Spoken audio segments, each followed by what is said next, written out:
In this lecture, we will try to make the workflow more robust, so even if one of the tests that we have fails, the workflow should continue working as it is expected. So we will try first of all to cause a failure to one of our tests. So let's expand the files that we have in our project. Our tests are located here in the app.test.tsx. So until now we have two tests. One, it is disabled, so we have only this test working. I want to fail this test, so I will change the text that we have here. So let's now commit the changes and see the execution of the workflow.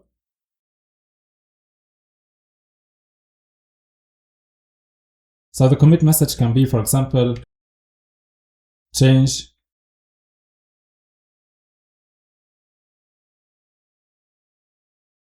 to fail the test. So let's commit the changes and see the execution of the workflow.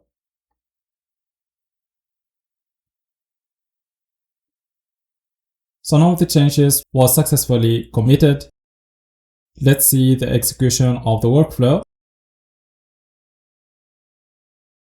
So we notice now that a new workflow was triggered.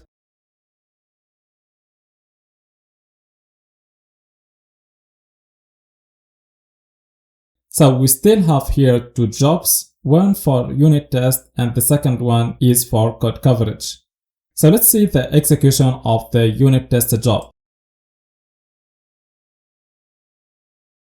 So in the unit test job, we notice here that the unit test step exits with the exit code 1 because the test that we have here fails.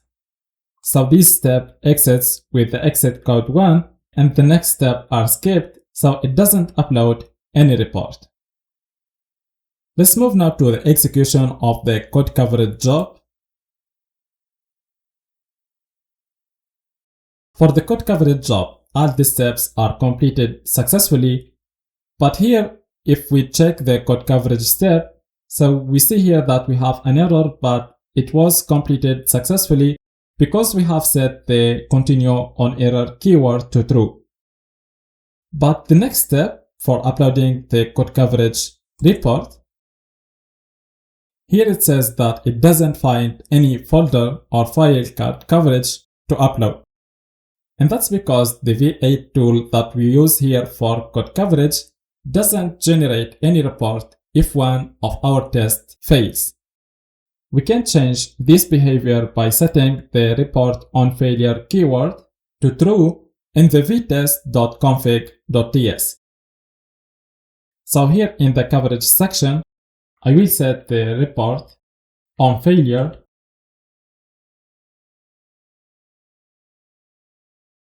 to true. So now even if one of the tests that we have fails, the V8 tool should generate the coverage report. So now the coverage report should be generated and uploaded as an artifact. So for the commit message, it can be, for example, set report on failure to true.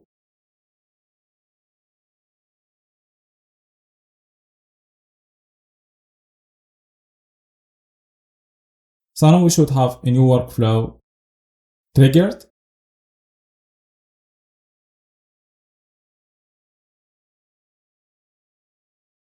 We didn't change anything for the unit test job, but for the code coverage job, now a coverage report must be generated and uploaded as an artifact. So let's check the execution of the code coverage job.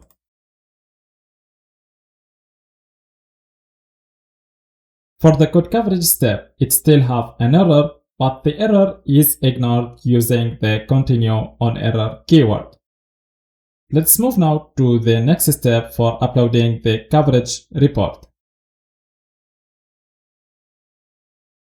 So now we notice that the coverage report was generated and uploaded successfully, even if one of our tests fails. So if we go back here to the unit test job, the unit test step when running the npm run test command still fail because the test that we have here in the app.test.tsx fails. So the job exits here and skips the upcoming step so it doesn't upload any artifact. We want to make here the unit test job upload the test report always even if one of the tests fails. We can do that using the continue on error keyword, but this time we will do that another way using the if keyword and the status functions. So if we go here to the syntax of GitHub Actions, so let's click here on expressions. And here we will go to status check functions. So in if conditionals, we can use one of the status functions that we have here. We have the success function. It returns true when all previous steps have succeeded. We have also the always function. So this function will always return true even if one of the previous steps fails. So when setting the if keyword to always at the step level, the step will be always executed regardless of the execution of the remaining steps. We have also the cancelled functions, so it returns true if the workflow was cancelled. And we have the failure function, it returns true when any previous step of a job fails. For us here, we will use the always function because we want always to execute the step for uploading the artifact regardless of the execution of the remaining step of the unit test job. So here in the unit test job, here we want to execute this step always regardless of the execution of these steps. We can do that by setting the if keyword to the always status function. So now even if the step for executing the unit test fails, the job will proceed to the execution of this step for uploading the test report. So let's now commit the changes and see the execution of the workflow. So what we expect now is to upload the report. So this step for uploading the test report should be executed even if the unit test step fails. So let's commit the changes and see the execution of the workflow.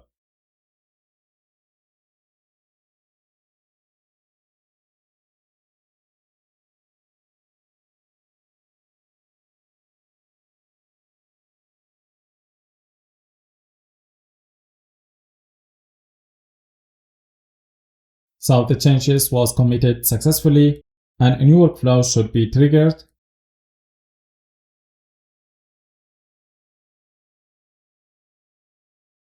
So let's see the execution of the workflow. So for the code coverage job, it was completed successfully, but for the unit test job, it fails because one of the tests that we have fails. So now even if the step for executing the unit test fails, the job moves to the execution of the next step for uploading the test report. And you notice that now the test report was uploaded successfully as an artifact. And that's because we have set the if keyword to the always status function to make this step always executed regardless of the execution of the remaining steps.